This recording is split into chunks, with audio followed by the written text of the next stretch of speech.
వాళ్ళు ఎప్పుడు చంపుతారో తెలియదు మాకు. మొత్తం పాన భయం అంటే పాన భయం ఉన్నది. చేసిర్రు, మేము అడ్డం పోతే కూడా మమ్మల్ని కూడా కొట్టిర్రు.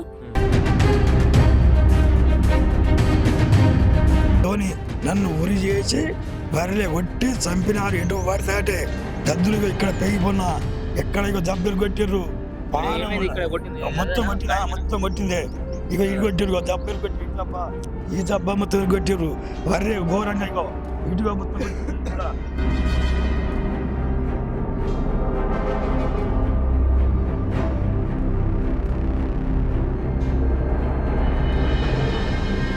సడన్గా మీద పడిపోయారు. అప్పటికి జస్ట్ ఇలా మాట్లాడుతున్నాం అంతే. లేదు నా సొంత ల్యాండ్ నేను చేసుకుంటున్నా కదా, నీ ల్యాండ్కి వెళ్ళలేదు కదా, నా సొంత ల్యాండ్ కదా అని చెప్పేసి మాట్లాడుతున్నాగానే నువ్వు ఎట్లా కొడతావు అని చెప్పేసి మీద పడిపోయి ఇష్టం వచ్చినట్టు కొట్టిరు. ఇక కట్టెలతో విపరీతంగా దాడి చేశారు. అయితే మేమున్నది మా డాడీ నేను ఇద్దరం. వాళ్ళేమో నర్సయ్య వాళ్ళ డాడీ, ఇది ముగ్గురు కొడుకులు. పెద్ద రాజు, రమేష్, ప్రశాంత్. ముగ్గురు ఇంత చేతిలో పట్టేంత కట్టెలు బడతలు మంచి కోపించి పెట్టుకున్నారు వాళ్ళు ఇంటి రెడీగా. అంటే మేము జాగా అమ్మము, మీ డబ్బులు మీకు ఇస్తామని అంటున్నారా? మరి ఏమంటున్నారు? వాళ్ళు డబ్బులు ఇస్తామంటలేరు, ఇవ్వమంటలేరు, సంతకం పెడతలేరు. వాళ్ళు మాకు డబ్బులు జమ చేసుకోమన్నారు. సర్పంచులు వచ్చిర్రు, 5 సర్పంచులు వచ్చి చూసిర్రు, డబ్బులు చూసిర్రు. రారా అంటే వాళ్ళకి అత్తలేరు. గుండె చెప్తున్నారు.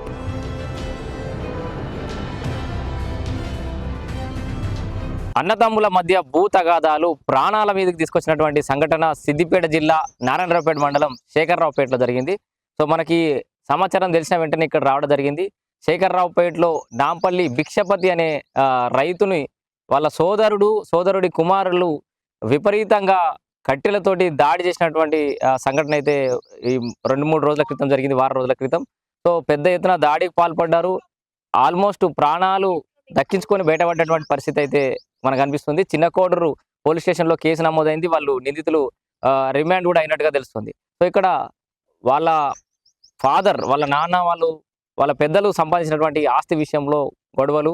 సో ముందుగా కుదుర్చుకున్న ఒప్పందం ప్రకారం కాకుండా ఒప్పందాన్ని తుంగలో దొక్కుతూ ఇక్కడ వీళ్ళని ఇబ్బంది పెట్టినటువంటి సందర్భం అయితే చూస్తున్నాం. ఊర్లో గ్రామ పెద్దల సమక్షంలో నిర్ణయించిన దానికి కూడా పట్టించుకోకుండా వాళ్ళ సోదరుని మీద దాడికైతే పాల్పడ్డటువంటి సంఘటన అయితే చూడొచ్చు. సో కొంత అమానవీయ సంఘటన అనే చెప్పుకోవచ్చు. ఎందుకంటే తోడబుట్టిన వ్యక్తిని కూడా ప్రాణాలు తీసే విధంగా వాళ్ళు ప్రవర్తించిన తీరైతే ఊర్లో చర్చనీయాంశం అవుతుంది. ఊరందరూ కూడా దీన్ని వ్యతిరేకిస్తున్నటువంటి పరిస్థితి.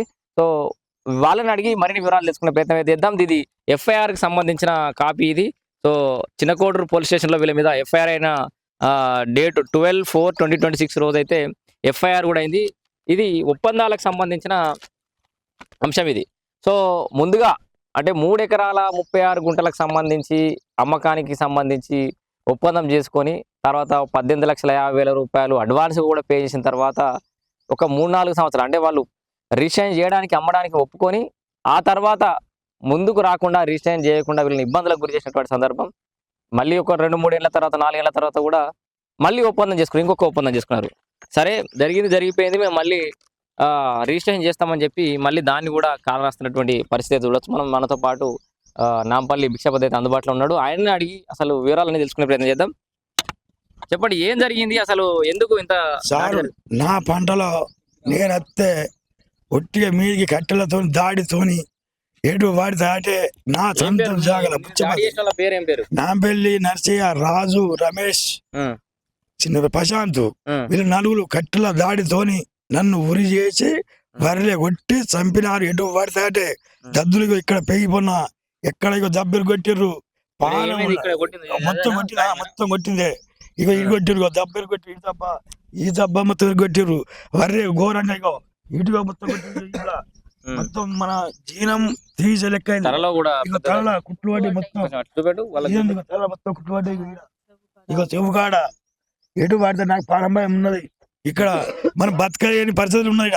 మొత్తం వాళ్ళు రవిడీలు అయిపోయారు. మొత్తం దేనికంటే దానికి కింద నేను మొత్తం ఆగా అయిపోయిన బతికే వాళ్ళు మళ్ళీ ఇప్పుడు జైల్లో ఉన్నారు. కానీ వాళ్ళు వచ్చి మళ్ళీ ఎప్పుడు చూస్తే నాకు ప్రాణం భయం ఉన్నది. దీనికి ఎట్లా చేస్తారో మీరు దయచేసి కొద్దిగా దీన్ని చర్యగా తీసుకోవాలి. ఇంత నాకు ప్రాణం భయం బాగా ఇబ్బంది ఉన్నది. ఇక్కడ ఉండబోతున్నాను నేను. పైసలు చూస్తే కడతాను రెడీ చేసిన పైసలు కట్టుకుంటలేరు వాళ్ళు. ఏ సంతకం చేస్తలేరు. 75 లక్షలు కడతానని ముద్ద పెట్టుకున్నా. వచ్చి దాడి చేసి ఆగం చెప్తున్నాను మొత్తం. ఎన్ని ఎకరాలకు పంచాది? ఇది ఏం జరిగింది మొదట్లో? ఇది మొదట్లో 3 ఎకరాల జాగా కొన్న అయిపోయింది. మీ మీ సోదరుని దగ్గర ఉన్నావు? కొన్న అయిపోయింది. పైసలు కడతానని సగం కట్టినా, మళ్ళీ సగం కిత్తి కడతానని మళ్ళీ కడతానని తయారు చేసుకున్నా. కొట్టిన వాళ్ళు పైసలు కట్టుకుంటలే డబ్బులు, మళ్ళీ మీదికి దాడికి వస్తుర్రు.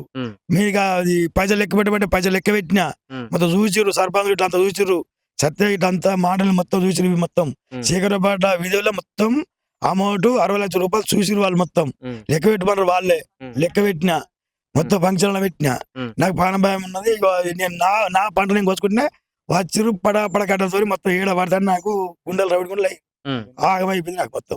ఇంకా ఇగో ఈడ కురుమలో చూడ పక్క పన్న కురుమ మళ్ళీ అంటే అన్నాడు. ఆయన గిట్లా చంపిర్రు మొత్తం. ఆయన పక్క పక్కలు రిపోయినాయి మొత్తం. వాడు ఒక 2 ఏళ్ళు 3 ఏళ్ళు వాడు అట్లా పన్నాడు. వాడు ఇబ్బంది బాగా పడ్డాడు. వాడిని ఇడిచిపెట్టిర్రు. మళ్ళీ ఇప్పుడు నన్ను ఎంబడబడ్డారు మొత్తం. నాకు ప్రాణం ఇచ్చేది, నాకు ప్రాణ భయం ఉన్నది మొత్తం. అన్న కూడా నమ్మి నా జాగా నేను కోసుకున్నందుకు వచ్చి మీద పడ్డరు. నాకు మొత్తం రౌడీలు అయిపోయారు వాళ్ళు. సార్ మొత్తం దయచేసి అంటే మేము జాగా అమ్మము, మీ డబ్బులు మీకు ఇస్తామని అంటున్నారా? మరి ఏమంటున్నారు వాళ్ళు? డబ్బులు ఇస్తామంటలేరు, ఇవ్వమంటలేరు, సంతకం పెడతలేరు వాళ్ళు. మాకు డబ్బులు జమ చేసుకోమన్నారు. సర్పంచులు వచ్చిర్రు, 5 సర్పంచులు వచ్చి చూసిర్రు, డబ్బులు చూసిర్రు. రారా అంటే వాళ్ళకి అత్తలేరు గుండె అని చెప్తున్నారు. మొత్తం ఆగమైతున్నా బతుకంట మొత్తం. ఏం జరిగిందమ్మా? దాడి జరిగి మరి ఎన్ని రోజులు అవుతుంది? ఎట్లుంది? ఏటికి 5-6 రోజులు ఇక అట్లా వచ్చిర్రు, దాడి చేసిర్రు. మొత్తం మామూలు చంపుతామని చూసిర్రు.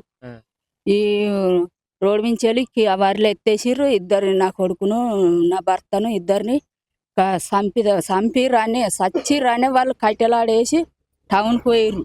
వాళ్ళే మొదగాలు వేయరు. వీడియో తీసి ఎస్ఐకి పంపినాం మేము. మొదగాలు ఎస్ఐకి పంపినక ఎస్ఐ మా మీద ఏం వాళ్ళని జైలు వేసిండు. కానీ మాకు ఏం న్యాయం చేస్తాడో తెలియదుగా. కానీ ఇప్పుడైతే మొత్తం సంపేమోఫ్ చేసిర్రు. మేము అడ్డం పోతే కూడా మమ్మల్ని కూడా కొట్టిర్రు. ఆ కోడలు ఉన్నది, ఆ కోడలు కడుపుతోటి ఉన్నది. ఆ కోడలు కట్టెలు అందించింది మొత్తం. ఇగో ఇట్లా ఓ చేత వీడియో తీసుడు, ఓ చేత కట్టెలు ఇసిరేసుడు. కట్టెలు ఇసిరేసి ఇంకా తెచ్చింది. ఆ కట్టెలు అందుకొనే వాళ్ళు ముగ్గురు మొత్తం పొట్టు కొట్టిర్రు, బొర్రిచ్చుకుంటా కొట్టిర్రు వర్లేనే.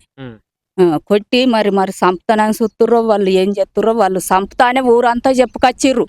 మొత్తం ఈ మాటిన్లు శేఖర్రావుపేట ఆడ బంజేరు మొత్తం ఊరుకు సంపుతానే చెప్తుర్రు వాళ్ళు. నా సంత భూమిలో, నా పట్టున్న భూమిలో నన్ను చేసుకొని ఇత్తలేరు వాళ్ళు. మొత్తానికి వాళ్ళు చేసుకుంటలేరు, నన్ను చేసుకొని ఇత్తలేరు. ఇప్పుడు పైసలు అన్నాయి వాళ్ళ చేతిలో చిక్కిపోయినాయి. చిక్కిపోతే నా పైసలు నాకిచ్చి మీ భూమి మీరు ఉంచుకోర్రా అన్నా కానీ అట్లా కూడా ఇత్తలేరు. షాటర్ విక్కచ్చిర్రు, మొత్తం గడ్డి మందు కొట్టిర్రు వరికి 4-5 సార్లు. అట్లా కూడా మేము కొట్టుకోవద్దు, అయ్యో నా అన్న కొడుకులు కదా అని నా భర్త ఊకున్నా కానీ వాళ్ళు అదే దాడి ఎత్తుర్రు. వాళ్ళు అట్లే సంపుతామని చూస్తుర్రు. 10 మాటల మోటారు, షాటరు, పైపులు మొత్తం పీక్కుంటా బాయిలేసుడు. ఇక్కడ ఈ షాటర్ మళ్ళా కొత్త ఇవాళ తెచ్చి రేపే పిడి చేసిన 3 షాటరు పీక్కొచ్చి మొత్తం రోడ్ మీద పలుగొట్టిర్రు. పలుగొట్టినా కానీ ఎస్ఐ వచ్చిండు ఫోన్ చేస్తే. వాళ్ళని ఆపిన మా అన్నే ఆడ ఆపినా కానీ ఆపినక కూడా ఎస్ఐ వచ్చినాక రాసుకున్నాడు, పోయిండు. మాట్లాడుకోరు అని చెప్పినక మాట్లాడుకున్నారు. వారం డేట్ పెట్టిర్రు, మాట్లాడుకున్నారు. మా ఊరు సర్పంచి రాజు సత్యన్న మాటిన్ల సర్పంచి పెద్ద మనుషులు వాళ్ళక్కడ పంజీలు, మా అక్కడ పంజీలు మొత్తం పోయి మాట్లాడిర్రు. అన్నీ టౌన్లో మాట్లాడిర్రు. 1,00,000 ఎక్కువ చేసిర్రు. మళ్ళీ అట్లా కూడా 1,00,000 ఎక్కువ చేస్తే కూడా అట్లా కూడా ఒప్పుకున్నాం. మళ్ళీ కాదు అని అంటే మళ్ళీ ఎస్ఐ కూడా 50,000 ఎక్కువ చేసిండు. ఎక్కువ చేసినాక కూడా అట్లా కూడా ఒప్పుకున్నాం, తెగిపోని అని. అట్లా కూడా ఒప్పుకొని కడతామని అమౌంట్ తయారు చేసినాం మేము. ఫంక్షన్ హాల్లో ఏం పిచ్చిర్రు నడువులే. మొదగాలు జాగా కొంటే మొదగాలు పైసలు ఏం చేయరు. సంతకాలు పెట్టుకున్నాక వాళ్ళ పైసలు వాళ్ళు తీసుకుంటారు, మాకు సంతకాలు పెడతారు. అట్లా కూడా ఏంచు అంటే వీడు పైసలు లేక నాటకం తెంగుతుండంటే అట్లా కూడా పైసలు వాళ్ళ అక్కడ పంజీలు, మా అక్కడ పంజీలు, సర్పంచులు 2-3 సర్పంచులు, సందలపురం సర్పంచి, మాటిన్ల సర్పంచి, మా శేఖర్రావుపేట సర్పంచ్ ముగ్గురు కూడి ఆ పంజీలు అందరూ ఏంచిర్రు. ఆడ ఏంచినా కానీ మళ్ళా తెల్లర వరకు సంతకం పెట్టు అంటే చాట్ బుక్ చేసుకోమన్నారు మమ్మల్ని. చాట్ బుక్ చేసినాం 2 మట్ల, అవి ఎత్తిపోయినాయి. తెల్లారి కూడా మళ్ళీ చేయమంటే తెల్లారి చేసినాం. ఉం. రారు అంటే రారు సంతకాలు పెట్టడానికి. ఉం. 2 రోజులకు వరి కొత్తామంటే ఇగో ఈ సంపే దాడి చేసిర్రు వాళ్ళు. వాళ్ళకి క్లియర్ గా అమ్మే ఉద్దేశం లేదు కానీ లేదు వాళ్ళకు ఉద్దేశం అసలే లేదు వాళ్ళకు. వాళ్ళు చంపుతామని పెట్టుకున్నారు. వాళ్ళు చంపుతామని పెట్టుకున్నారు. నా కొడుకును కూడా రెక్కలు లేకుండా చేసిర్రు. మొత్తం వాడు పోలీసుకు జాబ్ చేస్తానని చదువుతుండు. చదివితే వాడిని ఎట్లా ఆలోచించుకుంటా చంపిర్రు. మొయిసేయిల మించాలి, మోకాళ్ళ మించాలి, కాళ్ళ మించేలే కొట్టిర్రు. వాడిని లేవ్వకుండా చేసిర్రు. ఇప్పుడు పొద్దు పడిచిన కాడు ఉన్నాడు వాడు. వాడు ఎట్లా బతాడు? ఈ ఇద్దరిని చంపుతాననే సుత్తురు వాళ్ళు ముగ్గురు. దాన్ని మొదగాలు పట్టియాలి. తల్లిని ఎల్లిని మొదగాలు పట్టిస్తే కోడలు అది ఇద్దరు వాళ్ళ సావు అయితేనే వీళ్ళ సావు కావాలి. నా కొడుకు నా భర్తకు పానభయం ఉంది, మాకు కూడా పానభయం ఉంది. వాళ్ళు జైల్లోకి వెళ్ళి వచ్చినా కానీ నలుగురిని మొత్తం వాళ్ళు ఎప్పుడు చంపుతారో తెలియదు. మాకు మొత్తం పానభయం అంటే పానభయం ఉన్నది. మాకు ఇప్పటికి కూడా వాళ్ళు టౌన్లో ఉన్నా కానీ మాకు గండమే ఉన్నది. వాళ్ళు ఎప్పుడు వచ్చి చంపేది తెలియదు, వాళ్ళు ఎప్పుడు ఏం చేసేది తెలియదు. వాళ్ళ నిడితే మాత్రం అయితే మంచిగా ఉండదు. అందరూ ఏం చేస్తారో నా కొడుకును నా భర్తను మమ్మల్ని ఏం చేస్తానని చూస్తారో. నాకు 2 ఆడిబోరగండ్లు. ఆ ఆడిబోరగండ్లకు లగ్గాలు చేసినాం. అది చేసిన బోర్ మీదకే పోయింది. దాని పొలమచ్చ కట్టిందే పోయింది. దాన్ని ఎట్లా చేస్తారో ఇక మీరు ఏం చేస్తారో. మాకు పంట లేక మేము 10 ఏళ్ళు ఏడ్చినాం. 10 ఏళ్ళకు మేము పంట వండి బోర్ వేసుకున్నాం. ఏదో 4 బోర్లు వేస్తే ఒకటి పడ్డది. ఒకటి పడ్డాక ఇగో ఈ పొలం అచ్చకట్టుకున్నాం. అచ్చకట్టుకుంటే ఇక ఇప్పుడు ఓర్తలేదు తోవకున్నదని. ఇక ఏం చేస్తారో మమ్మల్ని ఎట్లా చేస్తారో మాకు పాన భయం ఉంది. వాళ్ళని విడిచిపెట్టద్దు ఎక్కడికి వెళ్ళి. వాళ్ళని మొత్తానికి ఇడవద్దు. వాళ్ళకు ఉరి శిక్ష పడాలి, వాళ్ళందరికీ పడాలి. మాకు పాన భయం ఉంది. మరి మమ్మల్ని చంపుతారా వాళ్ళని చంపుతారా? ఇక ఏం చేస్తారో మీరు. దయా మీకు దండం. ప్రాణ భయం ఉందంటుంది అమ్మ. నాన్నకు మీకు గంతగానం ఎందుకు దాడి చేయాల్సి వచ్చింది? ఈ సమస్య ఇప్పటి నుంచి కాదు సార్, దగ్గర దగ్గర 4 సంవత్సరాల నుంచి జరుగుతుంది. 4 సంవత్సరాల క్రితం డైరెక్ట్ గా మేము ఈ ల్యాండ్ అనేది ఇప్పుడు సమస్య కాదు. 30 ఏళ్ళ క్రితం అంటే నేను పుట్టక ముందుకు పంచుకున్నారు మా నాన్న వాళ్ళు. అంతే అంతా 30 ఏళ్ళ తర్వాత ఇప్పుడు వచ్చి సమస్య వాళ్ళు మొదలు పెట్టారు. ఏం మొదలు పెట్టారు? డైరెక్ట్ ల్యాండ్ మళ్ళీ పంచుకోవాలి, నీ దాంట్లో నాకు సగం కావాలని చెప్పి ఎవ్వరు ఇన్వాల్వ్ కూడా కాలేదు. వాళ్ళంతా వాళ్ళే ఫ్యామిలీ మెంబర్సే. 4-5 ఉన్నారు, అంటే 5 ఉన్నారు. అమ్మ నాన్న 3 కొడుకులు. డైరెక్ట్ గట్టి పెట్టేసారు. 4 పెద్ద మనుషులు లేరు, ఎవరు లేరు. వాళ్ళ ఫ్యామిలీ వాళ్ళే సొంతంగా అది చెప్పేసి అలా గొడవలు స్టార్ట్ చేశారు. మరి రండి ఏంది ఎందుకు గట్టి పెట్టారు మాట్లాడుకున్నారు అంటే ఎవ్వరు ముందరికి రావట్లేదు. కానీ రాత్రికి వెళ్ళుతురు, పంట నాశనం చేస్తారు. ఏంటిది షార్టర్లు కోసేస్తారు, పైపులను కోసేయడము, వైర్లు కోసేయడము, కంప్లీట్ బాక్స్ ఉంటుందా బాక్స్ తీసుకెళ్లి పలక కొట్టేయడము. ఇవన్నీ మళ్ళీ పొద్దున పూట 4 మంది చేసినా కదా అన్ని రాత్రి పూట చేస్తారు పనులన్నీ. ఇలా కాదని చెప్పేసి అంత ఒక దగ్గర చాలా రోజులు కష్టపడ్డాం.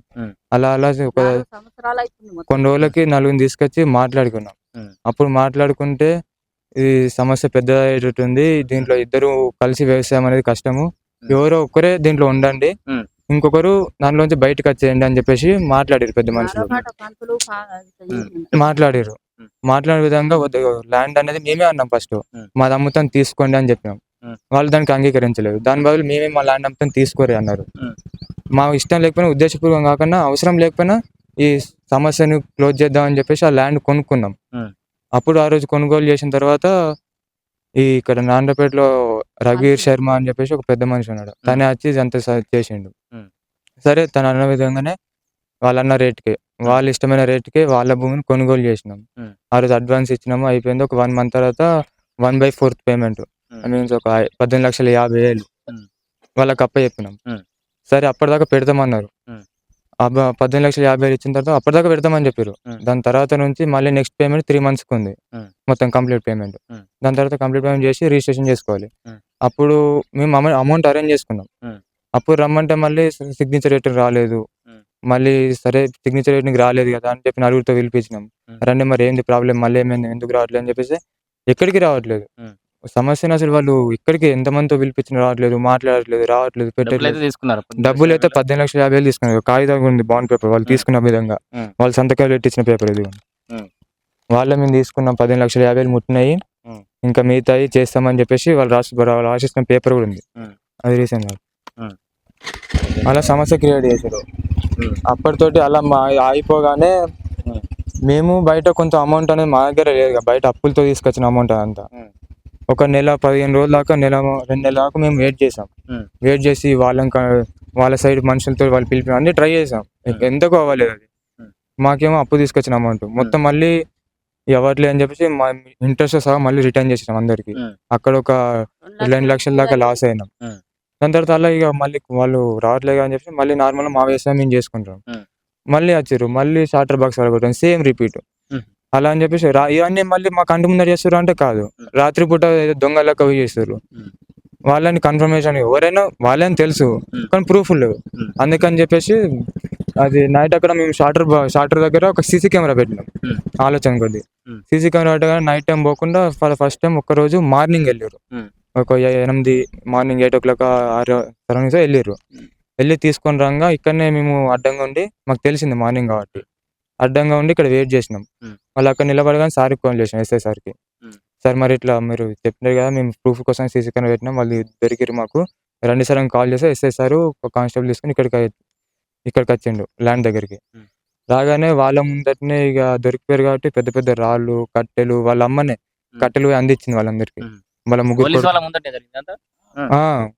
పోలీసు వాళ్ళు వచ్చారు చూసారు, మొత్తం షార్టర్ బాక్సులు మొత్తం 3 జస్ట్ బిఫోర్ నైటే మేము కొనుక్కొచ్చాడ పెట్టినాం. 3 షార్టర్ బాక్సులు తెల్లారిపోయి కోసుకొచ్చేసారు కొత్త బాక్సులు. అవి పోగానే ఎస్ఐ సార్ రాకముందుకే మొత్తం రాళ్ళు పాల కొట్టేయడము, మన రాళ్ళు వేసుకొని మొత్తం తుక్కు వేసేసారు అవన్నీ. సార్ వచ్చిండు చూసిండు, మొత్తం అవన్నీ ఫొటోస్ వీడియోస్ అన్ని తీసుకుని అందరినీ స్టేషన్కి రమ్మని చెప్పేసి వెళ్ళిపోయాడు సార్. ఆడికి వెళ్ళాక సార్ కూడా కేసు ఫైల్ చేయాలా, ఒకసారి మాట్లాడుకుంటారా, మీరు ఒక ఛాన్స్ ఇస్తా మాట్లాడుకుంటారా, కేసు ఫైల్ చేయాలా అన్నది. వాళ్ళు ఉండి సార్ మాట్లాడుకుంటాం అదే రిక్వెస్ట్ చేశారు. సరే అని చెప్పేసి ఒక డేట్ పెట్టి పోయి మాట్లాడుకున్నాం. మాట్లాడుకున్న రోజు ఏమైంది అడిగినాం, మరి ఆ రోజులో మేము చెప్పాము మాకు ఉద్దేశపూర్వకంగా కొన్న ల్యాండ్ అయితే కాదు అది, ఇప్పటికైనా సరే మేము పే చేసిన అమౌంట్ అప్పటికన్నా మేము ఈ ప్రాబ్లమ్ సాల్వ్ చేసుకుందాము, మేము కట్టిన అమౌంట్ నీకు ల్యాండ్ ఇవ్వడం ఇష్టం లేకపోతే మేము కట్టిన అమౌంట్ మాకు రిటర్న్ ఇచ్చేయండి, లేదా మొత్తం అమౌంట్ తీసుకొని ల్యాండ్ పెట్టేయండి, లేదంటే చెప్పు వాళ్ళంతా వాళ్ళే ఉంటాం, లేదా నా ల్యాండ్ అయినా తీసుకున్నావు నేను అమ్మేస్తా నీకు అని చెప్పేసి కంప్లీట్ మీరు ఎలా అంటే అలా చేద్దాం, క్లోజ్ చేద్దాం అని చెప్పి మాట్లాడారు. అవసరం లేదు మేము అమ్మేస్తాము, మా సంతకాలు పెట్టేస్తాం, రిజిస్ట్రేషన్ చేస్తాం, మనీ మాకు అప్పే పని చెప్పేసి టైం ఇచ్చారు. మేము దగ్గర 3 months అడిగినాం, ఎందుకంటే పెద్ద అమౌంట్ అరేంజ్ కష్టం అని చెప్పేసి. వాళ్ళు లేదు మాకు 45 days 1 monthలోనే కావాలని పెట్టారు. అలా మాట్లాడడానికి ఒక 45 days టైం ఇచ్చారు. అది చాలా కష్టమైన విషయమే 45 days అరేంజ్ చేయడం అంటే. దానికి కూడా అగ్రీ చేసినాం. అందులో భాగంగానే ఇంకా వాళ్ళకి ఎక్స్ట్రా అమౌంట్ ఇచ్చినాం మేము. ఇది అయిపోతుంది కదా వీళ్ళు అన్నకాడికి ఓకే అంటే ప్రాబ్లం సాల్వ్ అయిపోద్ది అని చెప్పేసి అనుకున్న అమౌంట్కి 1,50,000 ఎక్కువైంది. మళ్ళీ అక్కడ ఉన్న ఇల్లు మాది, ఆ ఇల్లు కూడా వాళ్ళకే ఇచ్చేసినాం. ఆ ఇల్లు కూడా వాళ్ళకి ఇచ్చేస్తామని చెప్పినాం. ఇచ్చేస్తామని చెప్పినాక కూడా ప్రాబ్లం సాల్వ్ అవుతా అనుకున్నాం. అమౌంట్ అరేంజ్ చేసుకుంటే కంప్లీట్ క్లోజ్ చేసేద్దాం అన్నారు. అమౌంట్ అరేంజ్ చేసినాం 45 days అటు ఇటు కష్టపడి అమౌంట్ అరేంజ్ చేసినాం. అక్కడక్కడ మనీ తీసుకొచ్చిన తర్వాత వాళ్ళు రెండొక్కసారి సమస్య అవుతుంది కావచ్చు. ఇక్కడ ల్యాండ్ రిజిస్ట్రేషన్ అనేది నారాయణపేట మండలం మాది, నారాయణపేటలో వాళ్ళు చేపియాలి. ఇల్లు అనేది సబ్ రిజిస్ట్రేషన్ లింగారెడ్డిపల్లి అక్కడ సిద్దిపేటలో చేపియాలి. అక్కడ ఇక్కడ ఒక రోజు సిబ్బంది అయిద్దామని చెప్పేసి ఫస్ట్ ఒకటి పెడదామని చెప్పారు. అలా వీళ్ళు అన్న ప్రకారంగానే ఇల్లు కూడా వాళ్ళకి రిజిస్ట్రేషన్ చేయించేసినాం. మా ఇల్లు ముందు చేయించేసినాం. వాళ్ళకి మళ్ళీ టైంకి రాగానే ఇంకొక ఇష్యూ పెట్టారు, మళ్ళీ ముందర ప్రాబ్లం పెట్టారు. మా ల్యాండ్ మీద అప్పు ఉంది, మా దగ్గర మనీ లేవు, కొంచెం మనీ ఇస్తే నేను అప్పు కట్టుకొని మళ్ళీ రిజిస్ట్రేషన్ చేస్తా అన్నారు. అట్లా అంటే అసలు మేము ఇవ్వమని చెప్పాము ఫస్ట్. ఎందుకు మేము మొత్తం అమౌంట్ ఇస్తామని చెప్పినాం, ఆ రోజే ఇస్తాం, రిజిస్ట్రేషన్ చేసుకుందాం, మళ్ళీ మధ్యలో ఎందుకు అడుగుతారు అని చెప్పేసి మేము క్వశ్చన్ రేజ్ చేసినాం. వాళ్ళు కూడా ఉండి మనీ లేవు అంటున్నారు కదా, అయిపోగొట్టేద్దాం, ఈ రోజు అప్పు కట్టుకుంటారు, రేపు నీకు రిజిస్ట్రేషన్ చేపిస్తారు అట్లా అని చెప్పేసి, సరే నేను ఒక్కరినైతే నీకు అడగానే ఎట్లా ఇస్తాను, నువ్వు ఆ రోజు మాట్లాడిన 2 పంజీలు ఉన్నారు కదా, పెద్ద మనుషులు ఉన్నారు కదా, నువ్వు 2 తీసుకొచ్చుకో, నేను 2 తీసుకుని వాళ్ళ సమక్షంలో నీకు ఇస్తానని చెప్పినాం. అలా అని చెప్పేసి వాళ్ళు తీసుకొచ్చుకున్నారు. వాళ్ళ సైడ్ పెద్ద మనుషులు పంజీలను తీసుకొచ్చుకుంటే వాళ్ళ సమక్షంలో 3,50,000 కూడా అప్పు చెప్పినాం. వాళ్ళు అప్పు కట్టారు. కట్టిన తర్వాత స్లాట్ బుక్ చేసుకున్నా అని అన్నాం. అప్పు అయిపోయింది, రిజిస్ట్రేషన్ స్లాట్ బుక్ చేసుకుంటే వాళ్ళు మనీ తీసుకొని రిజిస్ట్రేషన్ చేయాలి. అక్కడ ఉండి మళ్ళీ ప్రాబ్లం క్రియేట్ చేశారు. లేదు నీ అంత అమౌంట్ నీ దగ్గర ఉన్నా అంటే మేము నమ్మము, అది అసలు నమ్మసక్యంగా లేదు, అంత పెద్ద అమౌంట్ ఎట్లా అరేంజ్ చేసినావు ఇన్ని తక్కువ డేస్లో అది అని చెప్పేసి క్వశ్చన్ రేజ్ చేశారు. సరే మరి ఏంటి ఇప్పుడు నువ్వు స్లాట్ బుక్ చేసుకుంటాం రా, మనీ లెక్క పెట్టుకో, మనీ ఉంటే సిగ్నేచర్ చేయి, లేదంటే చేయకు, నాకే లాస్ కదా స్లాట్ బుక్ చేసుకున్న అమౌంట్. అట్లా అని ఎంత కన్విన్స్ చేసినా సరే ఏం లేదు. సరే అలా అయితే అలానే ముందైతే యాక్చువల్ ఎవరు మనీ చూపెట్టారు. మా ఇంటి వెనకాల ఫంక్షన్ హాల్ ఉంటుంది, ఊర మధ్యలో ఫంక్షన్ హాల్. మా ఫంక్షన్ హాల్లో అమౌంట్ మొత్తం వాళ్ళ ముందర 58 lakhs చూపెట్టినాం. అంతే వాళ్ళు లెక్క పెట్టుకున్నారు. వాళ్ళ ఇంటి వాళ్ళు నర్సయ్య, రాజు, రమేష్ అందరు వచ్చాక దగ్గరికి వచ్చి అమౌంట్ మొత్తం కౌంట్ చేసుకున్నారు. కౌంట్ చేసుకుని ఓకే మాకు ఉన్నాయి, ఇప్పుడు స్లాట్ బుక్ చేసుకోవాలని అడిగితే చేసుకోండి అని వాళ్ళు నోడతారు, వాళ్ళే చెప్పారు. స్లాట్ బుక్ చేసుకోండి, రేపు రిజిస్ట్రేషన్ చేసేస్తాం, మీరు స్లాట్ బుక్ చేసుకొని రెడీగా ఉన్నాం, మేము బెట్టింగ్ రెడీగా ఉన్నామని చెప్పారు. ఇదంతా సమక్షంలో, నలుగురు పెద్దవాళ్ళ సమక్షంలో జరిగింది. దాంట్లో సాక్ష్యంగా మా ఊరు శేఖరావుపేట సర్పంచ్ రాజు, ముంగల రాజన్న అతను ఉన్నాడు, ఇంకా వేరే పెద్ద మనుషులు కూడా ఉన్నారు, మాటల సర్పంచ్ సత్య. వీళ్ళందరి సమక్షంలోనే అమౌంట్ కూడా చూపెట్టినాం, వాళ్ళు లెక్క పెట్టుకున్నారు. నెక్స్ట్ డే స్లాట్ బుక్ అందరిని అడిగినాం, అక్కడ ఉన్న మనీ చూపెట్టినాం కదా, అంత క్లియర్ ఉంది కదా, మేము స్లాట్ బుక్ చేసుకోవాలని అడిగినాం. అందరు ఉండి వాళ్ళు ఇంటి వాళ్ళు ఉన్నారు, రాజు వాళ్ళు, స్లాట్ బుక్ చేసుకోండి రేపు సంతకాలు పెట్టేస్తాం క్లియర్ అయిపోద్ది అన్నారు. సర్పంచులు చెప్పారు, అందరు చెప్పిన నమ్మకంతో పోయి స్లాట్ బుక్ చేసుకున్నాం. నెక్స్ట్ డే ఇక మనీ కౌంట్ చేసుకుని వచ్చి రిజిస్ట్రేషన్ చేయాలంతే. మళ్ళీ మేము రామని పెడతారు, ఎవరు ఫోన్ చేసినా లిఫ్ట్ చేయట్లేదు. ఎవరికైనా సరే నేను పెట్టాం, మా ఇష్టం అని చెప్పేసి ఇష్టం ఉన్నట్టుగా మాట్లాడుతున్నారు. వాళ్ళు పెద్ద మనిషి వాళ్ళు ట్రై చేశారు, వాళ్ళు ఎంత చెప్పినా వినట్లేదు. వినేదానికి ఇంకెవరిగా పెద్దగా రిస్క్ తీసుకోలేదు, బట్ వాళ్ళు ట్రై చేశారు, అక్కడితో ఆగిపోయింది. అయితే ఈ సమస్య జరిగేది, ఈ ప్రాసెస్ అంతా దగ్గర 10 రోజుల నుంచి జరుగుతుంది. అప్పటికి మా సొంత ల్యాండ్, వాళ్ళ కబ్జాకి ఇంకా పోలే మేము. అంత అమౌంట్ కట్టినా సరే వాళ్ళ కబ్జాకి ఇంకా పోలే మేము. మా సొంత ల్యాండ్ పట్టకుండి నా సొంత ల్యాండ్ని కూడా నేను వచ్చింది, వరి పంటకు వచ్చింది, చేతికి వచ్చింది. హార్వెస్టర్తో కోపిద్దాం అనుకుంటే ఈ పనులన్నీ ఉన్నాయి కదా, ఇవి అయిపోయిన తర్వాత క్లియర్ చేసుకుందాం అని చెప్పేసి అప్పటికి పోస్ట్పోన్ చేసుకుంటూ వస్తున్నా వరి కోతని. ఇక ఇది అయ్యేటట్లేదు, కొంచెం టైం పట్టేటవుతుంది, మళ్ళీ మాట్లాడుకోవాలి, చేయాలి, టైం పట్టేటవుతుంది అని చెప్పేసి హార్వెస్టర్ని తెప్పించుకున్నది, కోసేద్దాం ఫస్ట్ అయితే పంట కింద పడుతుందని. ఒక్క వర్షం పడ్డా అంటే మొత్తం నేల పాలు అవుతుంది, ఒక్క చేతికి గింజ కూడా చేతికి రాదు. అలా అని చెప్పేసి హార్వెస్టర్ని తెప్పించుకున్నాం. అయితే తెప్పించుకోవాలని వాళ్ళు ఏం చేశారు, అడ్డుపడి కోయనియద్దు అని చెప్పేసి వరి కోత మిషన్ బెదిరించారు ఆ డ్రైవర్ని. నువ్వు పంట లోపల దిగుతాం, మిషన్ అంటూ పెడతాం, నువ్వు దిగద్దు అని చెప్పేసి చాలా గట్టి బెదిరించారు. బెదిరిస్తే మేమే అన్నాం, నీ సొంత ల్యాండ్లోకి వెళ్ళా కదా, మేము నా సొంత ల్యాండ్లో నేను పని వ్యవసాయం చేసుకోవద్దా అని చెప్పేసి మాట్లాడితే లేదు, వాళ్ళు బాగా గొడవకి వచ్చారు. ఇక మేము భయంతో అక్కడ నుంచి హార్వెస్టర్ అతను పంపించేసి కంప్లైంట్ చేయడానికి స్టేషన్కి వెళ్ళాం. అక్కడ కంప్లైంట్ కూడా ఫైల్ అయింది, పిటిషన్ ఫైల్ చేసినాం. సరే నా సొంత భూమిలో పంట చేసుకుని ఇట్లా అడ్రస్ అని చెప్పేసి కేసుగా ఫైల్ చేసి వచ్చినాం. సార్ ఏం చెప్పిండు, ఏం కాదు మీ సొంత ల్యాండే కదా, వెళ్ళి కోసుకోపండి, మీ సొంత ల్యాండ్ కదా, మరి వాళ్ళ ల్యాండ్కి వెళ్ళే కదా మీరు, చేసుకోపండి అంటే అదే ధైర్యంతో మళ్ళీ ఒకసారి పిలిపించినాం వరికోత మిషన్ డ్రైవర్ని. పిల్లగానే ఇక్కడికి వచ్చాం. రాగానే మేము మా సొంత ల్యాండ్ కాబట్టి మేము నార్మల్గా కోపిద్దామని వచ్చాము. వాళ్ళేమో మంచిగా ప్రిపేర్గా ఉన్నారు. ఇక్కడ ఇంటి పంట ముందే వాళ్ళ ఇల్లు కాబట్టి వాళ్ళు ప్రిపేర్గా ఉన్నారు. అక్కడ నుంచి మేము వచ్చాం, మిషన్ వచ్చింది, సేమ్ ఇలానే మళ్ళీ ఆపారు. డైరెక్ట్ కట్టెకు మన గుడ్డది కుట్టుకొని డీజిల్ పోసుకొని తయారు చేసుకొని వస్తున్నారు. మేము నువ్వు బండి లోపల దించడం అంటే నీకు అంటు పెడతా అని చెప్పేసి ఎంత చెప్పినా నలుగురు అక్కడ జమ అవుతారు కదా సార్, ఒక నలుగురు పెద్ద మనిషి అట్లా పద్ధతి కాదని చెప్పి ఆపినా సరే వాళ్ళు ఆగలేదు, బాగా సీరియస్గా కొడతామన్నట్టుగా మీదకి వస్తున్నారు. అప్పటికి మేము సరే ఆపిరు కదా అని చెప్పేసి జస్ట్ ఒక ఫోటో తీసుకొని మళ్ళీ సార్కి కాల్ చేద్దాం, సార్ దగ్గరికి వెళ్దాం, మళ్ళీ ఒకసారి కంప్లైంట్, సార్ మీరు చెప్పినాక కూడా మళ్ళీ ఇట్లా వచ్చారని చెప్పి కంప్లైంట్ ఇద్దామని చెప్పేసి అక్కడ దాకా ఆపేసినాం అంతే. మాట వాళ్ళు సడన్గా మీద పడిపోయారు. అప్పటికి జస్ట్ ఇలా మాట్లాడుతున్నాం అంతే, లేదు నా సొంత ల్యాండ్ నేను చేసుకుంటున్నా కదా, నీ ల్యాండ్కి వెళ్ళలేదు కదా, నా సొంత ల్యాండ్ కదా అని చెప్పేసి మాట్లాడుతున్నాగానే నువ్వు ఎట్లా కొడతావు అని చెప్పేసి మీద పడిపోయి ఇష్టం వచ్చినట్టు కొట్టిరు. ఇక కట్టెలతో విపరీతంగా దాడి చేశారు. అయితే మేమున్నది మా డాడీ నేను ఇద్దరమే, వాళ్ళేమో నర్సయ్య వాళ్ళ డాడీ, ఇది ముగ్గురు కొడుకులు, పెద్ద రాజు, రమేష్, ప్రశాంత్, ముగ్గురు ఇంత చేతిలో పట్టేంత కట్టెలు బడతలు మంచి కోపించి పెట్టుకున్నారు వాళ్ళు ఇంటి రెడీగా. అవన్నీ పట్టుకొని సిద్ధంగా ఉన్నారు. ఒకటేసారి అమాంతంగా దాడి చేశారు మా పైన. మా దగ్గరేమో మేము కట్టెలేదండి, జస్ట్ నార్మల్ వరి కొప్పిద్దామని ఒట్టి చేతులతో వచ్చినాం కదా సార్. కట్టెలతో విపరీతంగా కొట్టారు, ఇష్టం వచ్చినట్టు తల మీద, కాళ్ళ మీద, చేతుల మీద. రోడ్డు మీద స్టార్ట్ అయిన గొడవ అలా పొలంలో పడేసారు, వరిలోనే చేనులోనే కొట్టిరు, చేనులో ఇష్టం వచ్చినట్టే కొట్టిరు. ఇక అక్కడ నుంచి అయిపోగానే మేము ఇక అంబులెన్స్ కాల్ చేసి నలుగురు హాస్పిటల్ తీసుకెళ్ళారు. సార్ వచ్చి కేసు అనేది ఫైల్ చేసిండు. సో ఇప్పుడు అంటే మీరు అంటే మీకు న్యాయం దక్కింది అనుకుంటున్నారా, లేకపోతే ఇంకేం చేయాలనుకుంటున్నారు? మరి ఆల్రెడీ రిమాండ్ అయినట్టున్నారు కదా. రిమాండ్ లో ఉన్నారు సార్, కానీ వాళ్ళు బెయిల్ మీద బయటకు రావడం పెద్ద విషయం కాదు. బెయిల్ మీద బయటకు అయితే మళ్ళీ మా పరిస్థితి సార్, ఒక్కసారి బయటకు వచ్చిర్రు అనుకో ఉమ్. జైలుకి వెళ్ళి వచ్చిన క్యాండిడేట్ ఎలా అయినా మారచ్చు, ఉమ్. ఇంకా విపరీతంగా కోపంతో కూడా బయటికి రావచ్చు. ఉమ్. ఒక్కసారి బయటకు వచ్చి పొలం కన్నా మన పొలం అనేది మనం ఎప్పుడు ఒకరు నలుగురితో రాము కదా సార్. ఉమ్. మన పొలం కాబట్టి నార్మల్గా అత్తము పని చేసుకుంటాము.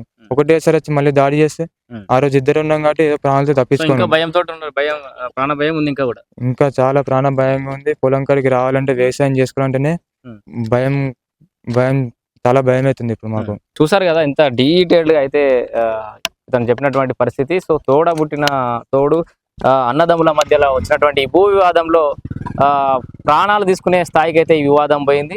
సో ఈ సమస్య పరిష్కరించుకోవడం కోసం వాళ్ళ భూమి అమ్మడానికి కూడా వీళ్ళు సిద్ధమయ్యారు. కావాలంటే సమస్య పరిష్కారం అవుతుందంటే మా భూమి అమ్ముకోవడానికైనా సిద్ధమన్నారు, లేదా వాళ్ళ భూమి కొనడానికి, అంటే కొనే పరిస్థితి లేకపోయినప్పుడు కూడా వాళ్ళ భూమి కూడా కొనడానికి సిద్ధమయ్యారు. అయినప్పటికీ కూడా వాళ్ళు నమ్మకం లేక డబ్బులు ఉన్నాయో లేదో అని చెప్పేసి నమ్మకం లేదంటే డబ్బులు కూడా ఊరందరి సమక్షంలో డబ్బులు కూడా లెక్క పెట్టామని కూడా చెప్తున్నారు. ఇట్లా ఇంత క్లియర్గా సమస్యను పరిష్కరించుకోవడానికి వీళ్ళు ఎన్ని ప్రయత్నాలు చేసినప్పటికీ కూడా ఒక్క ప్రయత్నం కూడా సఫలీకృతం కాలేదు. పైగా వీళ్ళ ప్రాణాలు తీసే విధంగా దాడికైతే పాల్పడినట్టుగా మనకి క్లియర్గా విజువల్స్ కూడా చూస్తే కూడా తెలుస్తుంది. సో ఇట్లా పెద్ద ఎత్తున భూ వివాదాలు అయితే కొనసాగుతున్నాయి రాష్ట్రంలో. అండ్ అన్నదమ్ముల మధ్యలో ఈ భూ వివాదాలు ప్రాణాల తీసే స్థాయికి అయితే పోయినటువంటి సందర్భం చూస్తున్నాం మనం. సిద్దిపేట జిల్లా నారాయణరావుపేట మండలం శేఖర్రావుపేట గ్రామంలో నాంపల్లి భిక్షపతి మీద జరిగినటువంటి దాడి అయితే పెద్ద ఎత్తున మండలంలో చర్చనీయాంశం అవుతున్నటువంటి సందర్భం అయితే చూస్తున్నాం.